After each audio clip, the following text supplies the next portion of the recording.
20살이 된 제니퍼 톰슨이라는 아가씨는 빼어난 미모를 가진 사랑스러운 딸이자 모범적인 대학생이었습니다.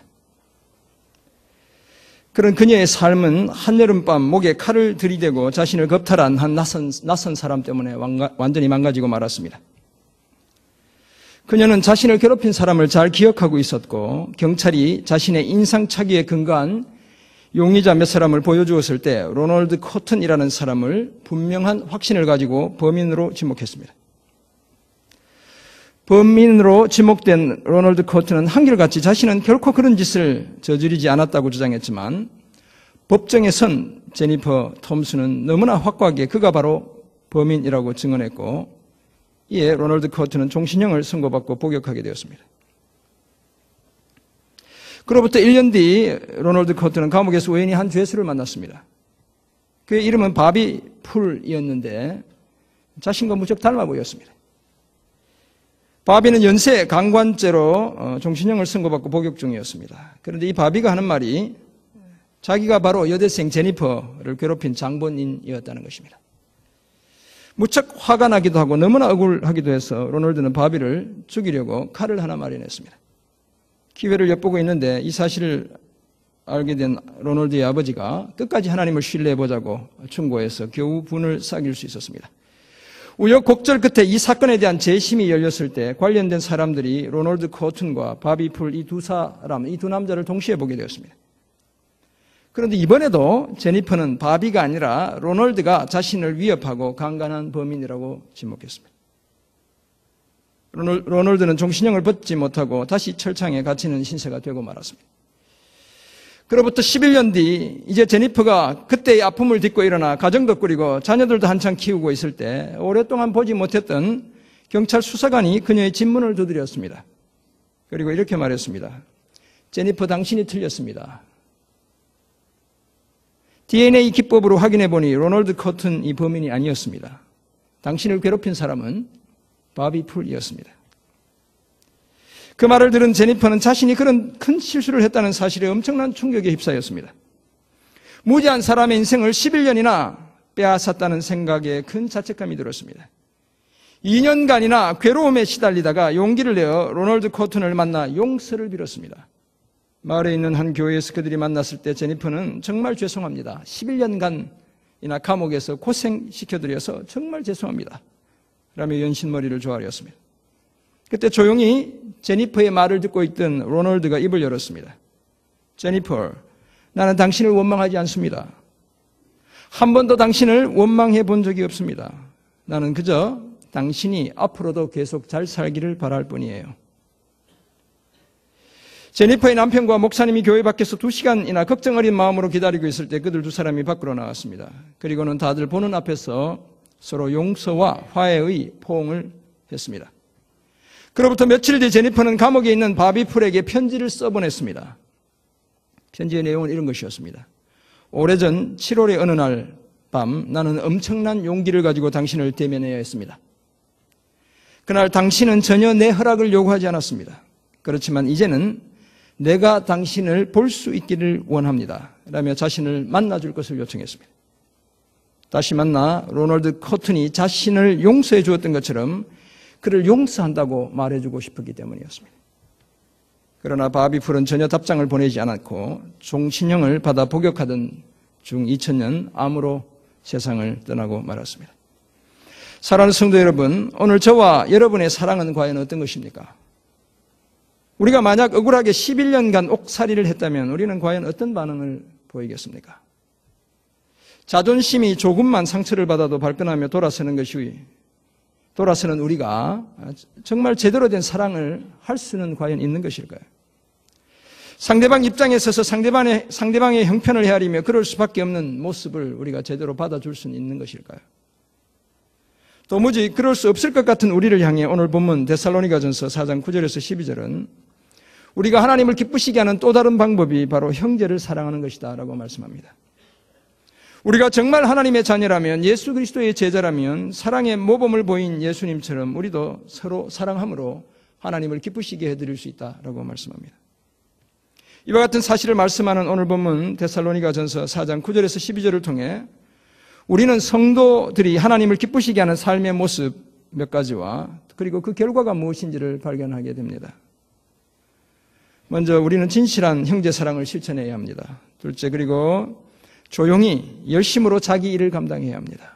끝으로 이런 삶을 힘쓸 때 세상을 향해서도 단정한 삶을 살게 되고 모든 필요에 부족함이 없게 된다고 말씀하고 있습니다. 우리가 2주 전에 살펴보았던 데살로니가전서 4장 1절에서 8절에 따르면 우리는 거룩함을 힘써 하나님을 기쁘시게 해야 합니다. 성도의 거룩함은 하나님의 뜻이자 성도의 소명이다라고 말씀드렸습니다. 그런 내용에 이어지는 오늘 보면 데살로니가전서 4장 9절에서 12절은 또 다른 측면에서 하나님을 기쁘시게 하는 우리의 삶의 모습을 소개합니다. 그 삶의 첫 번째 모습은 진실한 형제 사랑을 실천하는 것입니다. 본문 9절을 보면 사도 바울은 데살로니가 교회 성도들에게 형제 사랑에 관해서는 더 이상 쓸 것이 없다라고 말씀하고 있습니다. 왜냐하면 저들은 이미 하나님이 가르쳐 주신 대로 교회 안에서 형제 자매들 간에 서로 사랑하고 있었기 때문입니다. 9절이 그렇게 말씀하고 있죠. 형제 사랑에 관하여는 너희에게 쓸 것이 없으면 너희들 자신이 하나님의 가르치심을 받아 서로 사랑합니다 라고 말씀합니다. 이 형제 사랑을 헬라어로는 필라델피아라고 이야기합니다. 사랑이라는 말과 형제라는 말이 합쳐진 합성어입니다. 미국 동부 펜실베니아에 있는 주 도시 이름 중에 하나가 필라델피아라는 도시가 있죠. 바로 이 말에서 그대로 가져온 것입니다. 이 말이 원래는 실제로 한 부모 밑에서 자라 피를 나눈 형제 자매들을 지칭하는 것입니다. 그런데 교회 안에 형제 자매들 간의 사랑을 표현할 때도 이 말이 자연스럽게 사용되었습니다. 데살로니가 전서 1장 2절에 따르면 저들은 사랑의 수고를 마다하지 않는 성도들이었습니다. 데살로니가 교회 성도들은 무슨 말씀인가 하면 저들은 사랑을 실천하는 일에 기꺼이 땀을 흘리는 사람들이었다는 것입니다. 사랑을 실천하기 위해 수고의 땀을 흘리는 사람들이었다는 것입니다. 그것도 오늘 본문 9절에 따르면 하나님으로부터 가르침을 받아 서로 사랑한다고 말하고 있습니다. 이 가르침을 받는다는 말이 현재형으로 사용되고 있는데 지금도 그 가르침을 계속 받고 있다는 것입니다. 왜냐하면 사랑하는 법을 배우는 것은 결코 끝이 없기 때문인 것입니다. 얼마 전 저희 아내가 저에게 이런 글을 하나 보내주었습니다. 글의 내용이 이런 것입니다. 수능 시험에 나오는 것인 것 같아요. 영어로 된 걸 보내줬는데 제가 한번 한글로 번역된 것도 보내줬지만 제가 번역해봤습니다. 예수 믿는 한 아주머니가 교회의 다른 여자 성도님들과 함께 자기 개발 프로그램에 참여하게 되었습니다. 그녀는 그 프로그램의 숙제라며 남편에게 남편의 입장에서 생각하기에 자신이 좀 더 좋은 아내가 되는 데 도움이 될 수 있는 6가지 목록을 만들어 달라고 부탁했습니다. 어떤 점을 내가 고쳤으면 좋겠는지. 이거 큰 함정이니까 남자들 속으면 안 됩니다. 그런 부탁에 이 남편은 살짝 놀랐습니다. 솔직하게 말하면 아내가 변했으면 하는 6가지를 열거하는 것은 식은 죽먹기였습니다. 저도 뭐 금방 할 수 있어요. 그러나 그렇게 하지 않았습니다. 왜냐하면 남편으로서 자신이 변해야 할 것을 자기 아내는 아마도 한 1000가지 정도는 열거할 수 있을 것이다 라고 생각했기 때문입니다. 괜히 6개 적었다가 1000가지가 돌아오면 난리 나는 것이죠. 다음날 그 남편은 아침 일찍 일어나서 꽃가게 주인에게 전화를 했습니다. 다음과 같은 글과 함께 장미 6송이를 6가지 지적질 대신 장미 6송이를 자기 아내에게 보내주도록 주문했습니다. 그리고 이런 글을 덧붙였습니다. 여보, 나는 당신이 고쳐야 할 6가지를 도저히 생각할 수 없어요. 이 하얀 거짓말을 하는 것입니다. 당신이 있는 모습 그대로를 사랑해. 이런 이해심 많고 멋진 남편들이 부러운 분이 우리 중에 많이 있을 것입니다. 아니면 이런 남편을 두신 분들도 들어 있을 것입니다. 우리 최병두 장로님은 그런 남편이신 것 같은데 잘 모르겠네요. 사랑하는 여러분, 제 아내가 왜 저에게 이런 글을 보냈겠습니까? 저보고 똑바로 하라는 것입니다. 목회한답시고 자기를 이용만 해먹지 말고 성도들을 향해서는 사랑하라고 말만 하지 말고 사랑을 실천하는 삶을 집에서부터 제대로 해보라는 것입니다. 제가 요즘 얼마나 많은 지적을 받고 있는지 몰라요. 사도 바울은 오늘 데살로니가 교회 성도들에게 하나님으로부터 배운 그 사랑을 지금도 여전히 힘쓸 것을 당부하고 있습니다. 그래서 10절을 보면 그 사랑을 마케도니아에 있는 모든 형제들에게까지 사랑의 지경과 대상을 넓히고 더욱 그렇게 하라고 당부하고 있습니다. 그런데 왜 저들의 이 사랑이 하나님으로부터 배운 사랑입니까? 하나님이 직접 가르쳐 준 적도 없는데. 왜냐하면 이 사랑은 하나님으로부터 시작되었기 때문입니다. 예수님은 그 사랑의 힘으로 우리가 서로 사랑하도록 명령하셨기 때문입니다. 하나님의 별명이 사랑이고, 그래서 하나님은 사랑이시라라고 이야기하죠. 요한 1서에 보면 2번씩이나. 또한 우리가 하나님을 사랑한 것이 아니라 하나님이 우리를 먼저 사랑하셨기 때문입니다. 더구나 하나님은 하나밖에 없는 아들 예수 그리스도를 우리를 위해 내어주심으로 우리를 향한 자신의 사랑을 확증해 주셨기 때문입니다. 사랑하는 성도 여러분, 물론 지금까지 우리는 공동체 안에서 우리 나름대로 서로 사랑하는 연습을 많이 해왔습니다. 그럼에도 불구하고 우리는 그 연습을 멈출 수 없습니다. 왜냐하면 제대로 사랑하는 법을 터득하는 길은 사랑을 더욱 힘쓸 때에만 가능하기 때문입니다. 사랑을 멈추면 불가능하기 때문인 것입니다. 그러므로 지금까지 말씀을 듣고 보고 배운 대로 부부간에, 부모와 자식간에, 그리고 교회 지체들 간에 오늘도 여전히 사랑하기를 힘써 하나님을 기쁘시게 하는 저와 여러분 모두가 되기를 간절히 소원합니다. 오늘 본문에서 발견하는 하나님을 기쁘시게 하는 삶의 두 번째 모습은 조용히 자기 일을 열심으로 감당하는 것입니다. 11절이 그 사실을 말씀합니다. 본문 11절에서 사도 바울은 데살로니가 교회 성도들을 향해 이렇게 말했습니다. 또 너희에게 명한 것 같이 조용히 자기 일을 하고 너희 손으로 일하기를 힘쓰라. 사실 이 권면은 10절 뒷부분의 권한다는 말과 연결되어 있는 것입니다. 첫 번째 권면은 앞에서 보았던 내용으로 사랑을 더욱 힘쓰라는 것이고, 그리고 두 번째 권면이 11절의 내용입니다. 여러분 NIV 영어 성경을 보면 11절의 내용이 좀 더 자세하게 잘 번역되어 있습니다. 포부를 가지라는 말을 먼저 하고 있고, 우리 성경은 그걸 번역해내지 못하고 있습니다. 너에게 명한 것 같이 이렇게 이야기하는데, 야망을 가져라, 포부를 가져라 이렇게 이야기하고 있습니다. 열정을 가져라 라고 이야기하는데, 무엇에 대한 열정을 가져야 하는지를 크게 세 가지, 우리 성경 보면 두 가지처럼 보이는데 원어 성경을 보면 크게 세 가지로 이야기하고 있습니다. 우리가 열정, 야망, 영어 성경 보면 ambition이라고 번역하고 있습니다. 그걸 가져야 하는데 그것이 무엇이냐? 11절이 말씀하고 있다는 것입니다. 무엇에 대한 야망을 가져야 하는 것인가? 조용히 사는 것에 대한 야망을 가지라고 이야기하고 있습니다. 이것은 불필요한 소음을 일으키지 않는 것을 의미합니다. 이어지는 내용을 고려하면 아마도 종말론과 관련된 말일 가능성도 있습니다. 종말에 대한 긴장을 놓치진 않되 세상의 끝이 지금 당장이라도 올 것처럼 호들갑을 떨며 살지 않아야 한다는 것입니다. 92년 이장님 10월 며칠이었는지 모르겠는데 10월 28일인지 10월 하여튼 며칠이었던 것 같은데 난리가 났었죠. 그러지 말라는 것입니다. 또 다른 의미로는 세상과 계속 대립하고 갈등만 하며 살지 않아야 한다는 것입니다. 저는 우리 서로 간에 계속 대립하고 갈등만 하며 살지 않아야 한다는 것입니다. 복음의 진리는 무조건 세상을 부인하고 그것을 물리적으로 정복해가는 그런 것이 아닙니다. 오히려 사랑하고 희생하고 섬기면서 복음을 전해 복음으로 세상을 뒤바꾸는 것, 이것이 바로 복음이 요청하고 있는 요구사항인 것입니다. 그러므로 지나치게 극단적인 방법으로, 다시 말해서 시끄럽게 복음을 전하는 그런 일을 하지 말아야 한다라고 이해할 수 있습니다. 어떤 것에 야망을 가져야 하는지, 두 번째는 자기 자신의 일을 스스로 감당하는 것입니다.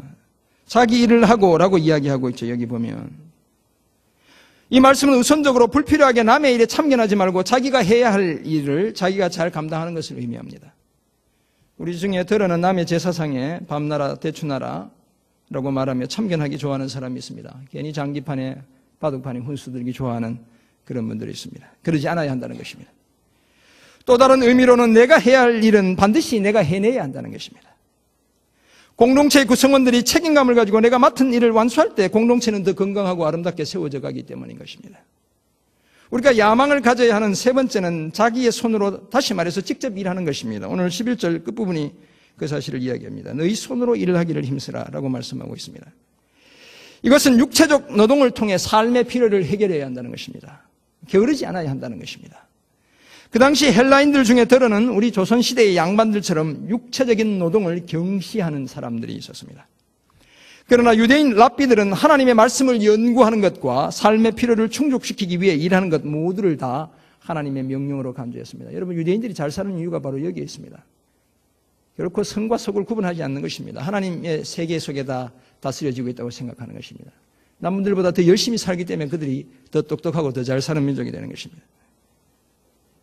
사도 바울은 이전에 이미 명했던 것처럼 저들을 향해 그리스도인으로 살며 스스로 일해서 벌어먹고 살도록 권면했습니다. 사랑하는 성도 여러분, 오늘 하나님께서 저와 여러분에게 맡겨주신 일이 과연 무엇입니까? 혹시 우리는 삶에서 너무 큰 소음을, 시끄러운 소리를 만들어내고 있지는 않습니까? 내 삶의 방식이, 내가 머무는 자리가 계속 시끄러운 소리를 낸다면 우리는 조용히 사는 법을 배워야 합니다. 또한 묵묵히 내가 맡은 일을 성실하게 감당하는 자세를 보여야 합니다. 그리고 내 손으로 직접 일하며 땀 흘리는 수고를 마다하지 않아야 합니다. 다른 사람보다 한 발 앞서 수고하고 앞서 섬기며 살아갈 때 우리 공동체는, 우리 가정은 하나님이 기뻐하시는 공동체, 하나님이 기뻐하시는 가정으로 세워지게 되는 것입니다. 그렇다면 하나님을 기쁘시게 하는 진실한 형제 사랑을 힘쓰고 조용히 자기 일을 열심으로 감당한 결과가 무엇입니까? 그 사실 결과에 대해서 12절이 말씀합니다. 세상을 향해서도 단정한 삶을 살게 되고 모든 필요에 부족함이 없게 된다는 것입니다. 사실 이것은 사랑을 더욱 힘쓰고 조용히 땀 흘리며 자기 일을 감당하는 삶의 목적이기도 합니다. 결과일 뿐만 아니라 목적이기도 하다는 것입니다. 12절이 말하는 그 첫 번째 결과는 외인들 곧 교회 공동체 밖의 세상 사람들에 대해 단정히 행하게 된다는 것입니다. 성도들의 절제되고 단정한 삶의 태도를 불신자들이 보게 되고 그래서 그들로부터 존경받는 삶을 살게 된다는 것입니다. 그렇다고 해서 그리스도인들의 구별됨을 포기한 채 불신자들로부터 칭찬을 받기 위해 몸부림쳐야 한다, 이런 말씀이 아닙니다. 복음의 진리를 지키기 위해서는 기꺼이 세상 사람들로부터 조롱과 비난과 욕을 먹을 각오를 해야 합니다. 사랑이라는 명목 아래 십자가의 복음을, 그 복음의 진리를 훼손하는 그런 엄청난 잘못을 저지르지 않아야 합니다. 그러나 우리가 명심해야 할 사실 한 가지는 교회를 사회로부터 고립시키지 않아야 한다는 것입니다. 단절시키지 않아야 한다는 것입니다. 세상의 복음을 전하기 위해서는 우리는 늘 세상과 대화하며 살아야 합니다. 불신 세상을 닮지 않아야 하지만, 닮아가지 않아야 하지만 그 세상으로부터 우리를 고립시키지 않고 세상의 규범을 뛰어넘는 건강한 삶을 우리가 힘써야 합니다. 그때 그들로부터 존경을 얻게 되고 우리가 전하는 복음이 저들의 귀에 제대로 들리게 되는 것입니다.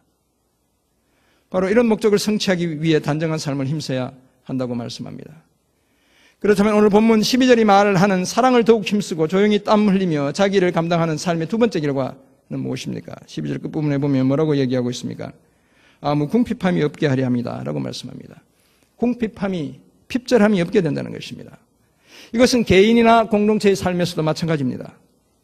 조용히 자기 일에 몰두해서 땀 흘리는 수고를 마다하지 않는다면 당연히 그 사람이나 그 가정의 삶의 필요들이 다 채워질 수 없습니다. 열심히 일해야 그 필요들이 채워지는 것입니다. 우리 고석강 집사님 그렇죠? 네. 어제 보니까 우리 손 집사님만 오고 열심히 일하셔서 또 못 오셨더라고요. 우리 열심히 일하셔야 되는 거예요. 교회 공동체 안에서 조용히 자기 맡은 일에 충성을 다하며 땀 흘리는 수고를 마다하지 않는 사람이 많을 때 교회의 필요도 다 채워지게 되는 것입니다. 여기서 아무 궁핍함도 없게 된다는 말의 의미는 그 누구도 의지하지 않아도 된다는 것입니다. 그렇다면 세상 사람들로부터 게을러 자기 필요조차 감당하지 못한다는 평가를 받지 않게 되는 것을 의미합니다. 또한 내부적인 필요를 채우는데 급급해서 세상에 전혀 도움을 주지 못하는 공동체라는 소리를 듣지 않는 것을 의미합니다.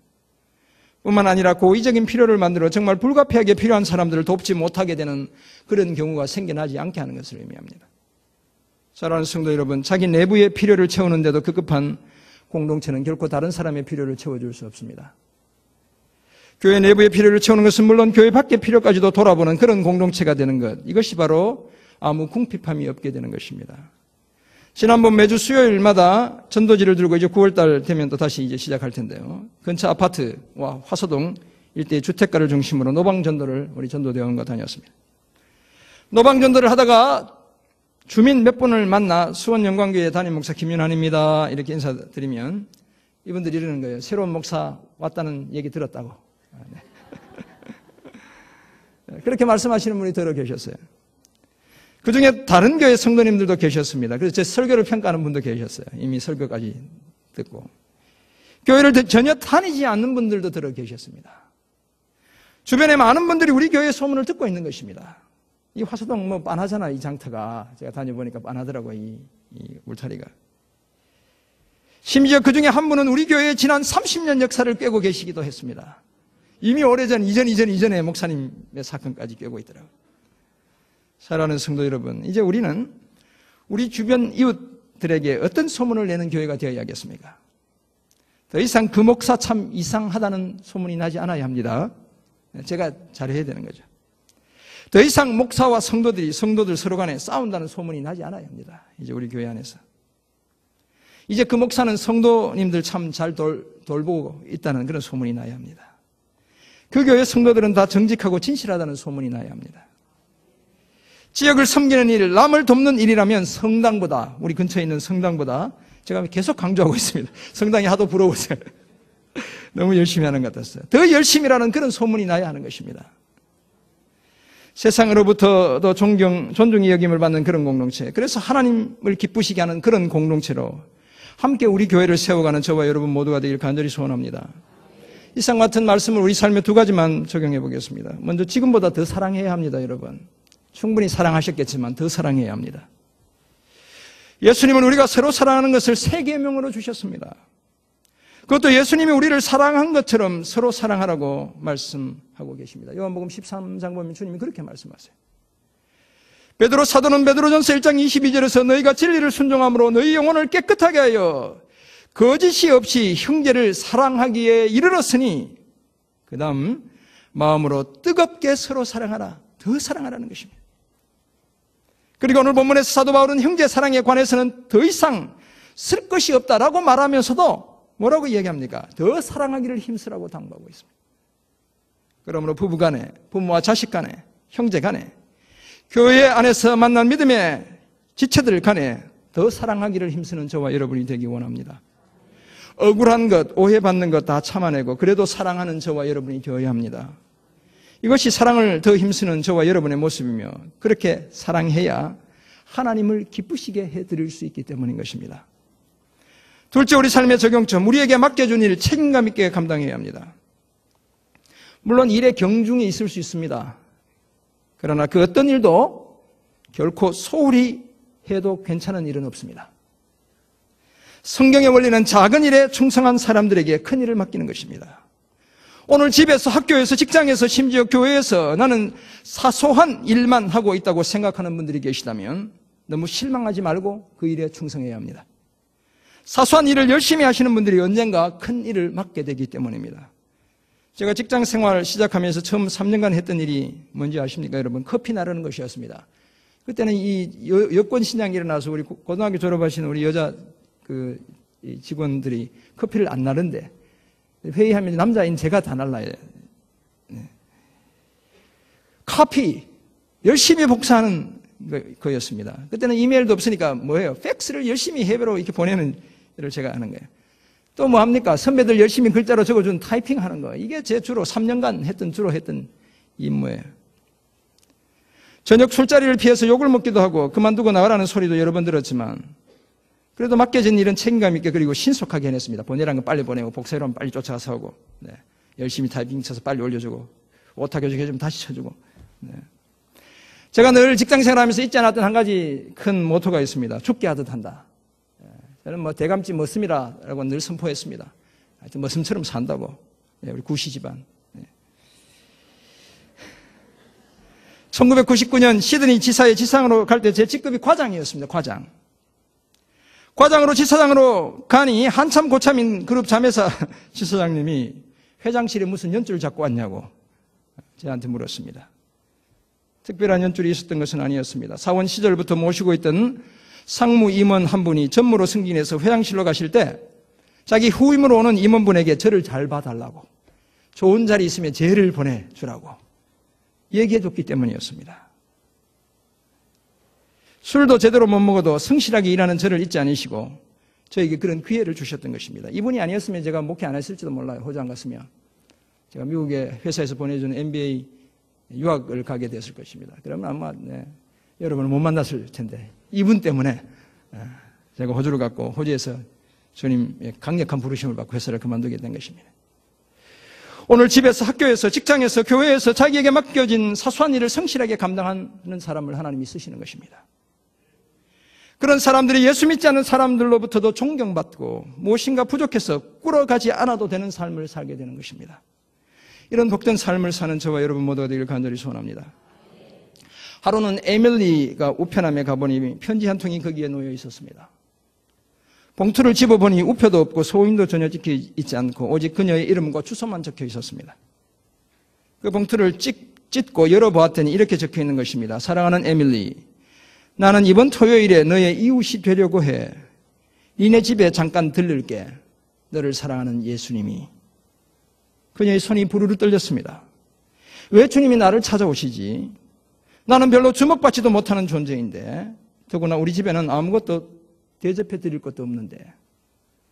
그래도 뭔가는 준비해야 할 것 같아 지갑을 뒤적여 보았습니다. $5 40센트, 약 6,000원 정도의 돈이 지갑에 들어 있었습니다. 마트로 가서 약간의 빵과 고기 정도는 살 수 있는 돈이었습니다. 급하게 코트를 거치고 밖으로 나왔습니다. 프렌치 브레드 한 덩어리, 400g 정도의 얇게 썰어둔 칠면조고기, 그리고 우유 작은 것 한 팩을 구입했습니다. 그리고 이제 남은 돈은 12센트에 불과했지만 예수님을 대접할 수 있다는 생각에 기분이 아주 좋았습니다.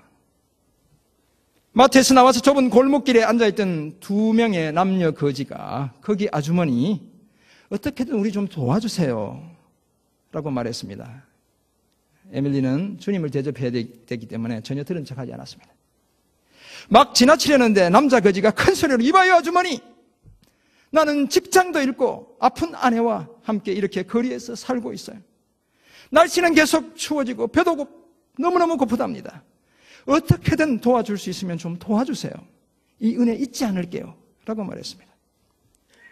에밀리는 고개를 돌려 그 두 사람을 바라보았습니다. 더럽기는 이루 말로 다 할 수 없고 역겨운 냄새까지 풍겨났습니다. 사지 멀쩡한데 무슨 일이라도 해서 먹고 살아야지 저게 무슨 꼴이야 라는 생각이 스쳐갔습니다. 그렇지만 정중한 말투로, 아저씨, 저도 너무 가난해서 아저씨를 도와드릴 수 없어요. 내가 가진 것이라고는 칠면조고기 조금, 빵 한 덩어리, 우유 한 병, 우유 한 팩뿐이에요. 그것도 이번 토요일 우리 집에 올 손님 드릴 거랍니다 라고 말했습니다. 그러자 그 거지 남자가 이렇게 말하는 것입니다. 아, 그러세요 아줌마? 그렇다면 그냥 가세요. 아무튼 감사해요 라는 것이었습니다. 그리고는 자기 아내의 어깨를 자기 팔로 감싸 안더니 그것을 떠났습니다. 그들의 뒷모습을 지켜보던 에밀리의 마음이 움직였습니다. 거기 아저씨 잠깐만요. 이 빵과 고기, 우유 다 가져가세요. 나는 아마 집에 찾아보면 먹을 다른 음식이 조금 있을 거예요 라고 말하고는 방금 구입한 그 음식 모두를 그 거지 부부에게 줘버렸습니다. 이것이 끝이 아니었습니다. 연신 감사하다고 말하는 그의 아내가 몹시 떨고 있는 모습이 눈에 들어왔습니다. 그래서 이번에는 외투에 단추를 풀더니 자기 외투를 벗어 그 거지 아내에게 주었습니다.